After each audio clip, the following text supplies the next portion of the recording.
સુરતના ડાયમંડ ઉદ્યોગની પરિસ્થિતિમાં સુધારો ડાયમંડ એસોસિએશનના જગદીશ ખૂંટનું નિવેદન સામે આવ્યું છે। હીરા ઉદ્યોગમાં ઉઠામણા તેમજ ચીટિંગના કિસ્સામાં વધારો જોવા મળ્યો છે।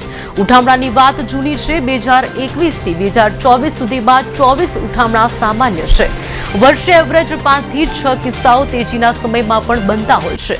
અત્યારે તમામ યુનિટ ધમધમી રહ્યા છે। રત્ન કલાકારોને રોજગારી મળી રહી છે। દિવાળી બાદ ડાયમંડ ઉદ્યોગની પરિસ્થિતિમાં સુધારો થયો છે। 2025 આવનાર વર્ષ હીરા ઉદ્યોગ માટે ખૂબ સારું રહેશે। ઉઠમણાની વાત છે તે બહુ જૂની વાત છે। 2021 થી 2024 સુધીમાં જે ઉઠમણા થયા છે 24 એટલે બહુ મોટી વાત ન કહેવાય। તેજી પીરિયડમાં પણ એવા ઉઠમણા થતા જ હોય છે, કારણ કે વિશ્વાસથી ચાલતો આ બિઝનેસ છે।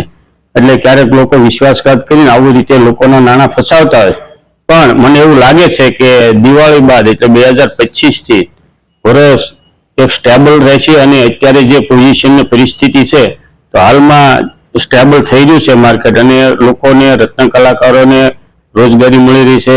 મેન્યુફેક્ચર યુનિટો પણ બધા ધમધમી રહ્યા છે। આગામી સમયમાં બહુ સારું માર્કેટ આવશે, તેજી આવશે એવી અપેક્ષા રાખીએ।